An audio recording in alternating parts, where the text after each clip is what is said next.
Hey, it's Dr. Amanda with Straightsmile Solutions, straightsmilesolutions.com. And something happened to me this week, and you may have heard some of my live streams that I put up on Facebook, but I was shook and heated. So I've actually never had any problems with ClearCorrect Straumann. And matter of fact, I was really close to the founders of ClearCorrect, like to the point where if I was in Round Rock or in that part of Texas, like we go out to lunch.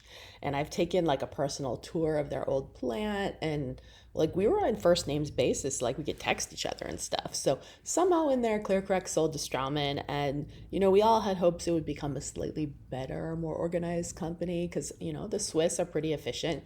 So it took a while, but definitely their product has been improving. And if you look at the content that I've made on them over the years, and I do have an entire sub playlist within my main YouTube channel. I'm assuming if you're watching this, you're on my YouTube channel. It's called Non-Invisalign Aligners, and it's about ClearCorrect and some of those other companies that are out there and how to use it and how to get good outcomes. And if you watch any of my content I've made on ClearCorrect maybe in the last year or two, you'll see it's pretty favorable. And I've been using it like a lot more with my doctors and getting pretty good outcomes. I mean, obviously there's rooms for improvement and there's things they can do.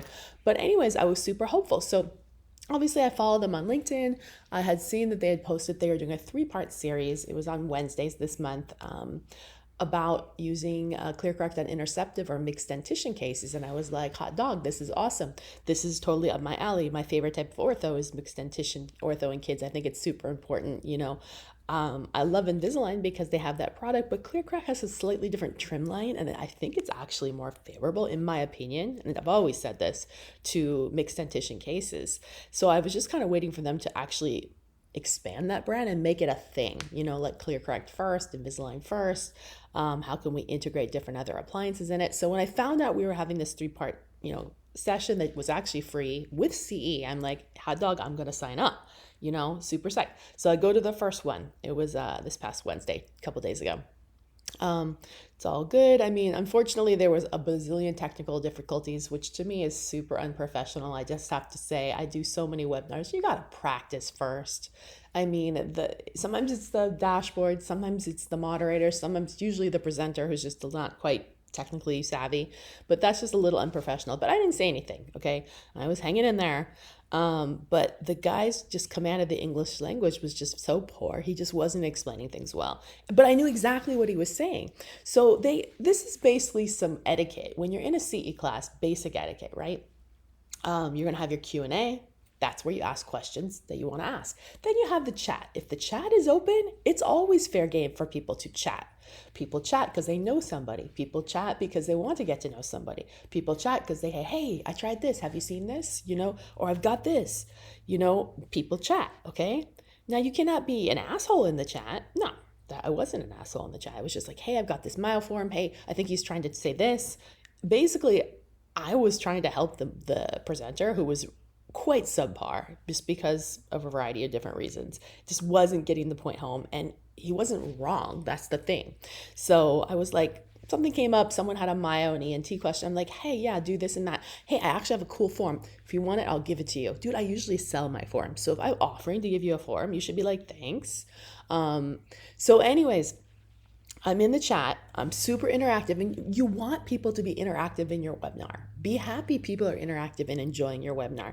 All of a sudden, I get this alert just flashes up, like a good 2/3 of the way through the meeting, I'm starting to get engaged. Boom, and a big, like, loud noise. You've been removed. I'm like, what the heck? How did I get booted out? Did the meeting crash?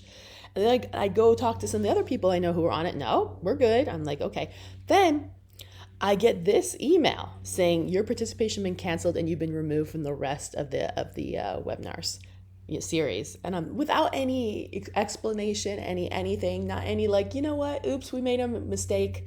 The chat should have been closed. We'd rather you not use it. Then make an announcement. Hey guys, we don't want you guys using the chat. I don't know why. I'd never seen that before. So I was pretty pissed off. So I reached out to quite a few of the other ClearCorrect team members that I knew, because I could see who was attending the chat. I was like, hey, what happened? What's up with this? That's not very nice. No response. I mean, just, I don't know. So I don't know who did it. So I'm putting this out there, and I'm going to tag Straumann and ClearCorrect so they know and they can find out who did it, because I invited doctors to come on this meeting. I actually told doctors, hey, you should attend this meeting. So I had people I knew who were looking forward to my feedback, who were on the meeting, who I was chatting with. So and now they're chatting with me outside and they're like, well, that's pretty rude what ClearCorrect did to you. I'm like, yeah, that is really rude. So anyways, I just wanted to vent.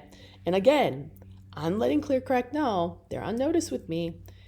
They can apologize, find out who did it, and that person can apologize. No problem. And in the future, if you don't want people on the chat, don't have the chat enabled. I'm going to close this out in German because I can't speak it. It maybe isn't as good as it was when I was like living there. But I'm going to make, just in case the Straumann, the brass at Straumann is on there, I'm going to say my opinion in German. For those of you who don't speak German, you can end this video. But those of you who do, you can see how good my German is. But this is just kind of what I wanted to say. So, es tut mir leid, wenn mein deutscher Akzent nicht schweizerisch ist. Ich würde beleidigt und respektlos behandelt. Regeln sind Regeln. Wenn Sie Regeln haben, veröffentlichen Sie diese zu Beginn des Meetings. Ich habe keine Regel gebrochen, weil es keine Regeln gab. Okay? So, in short, if you have rules, put the rules out there at the beginning. Y'all are Swiss. I know how things work there, okay? If you don't have rules, you can't scold me for doing something that I didn't do wrong. And sorry for my crappy Swiss accent. All right, thanks so much.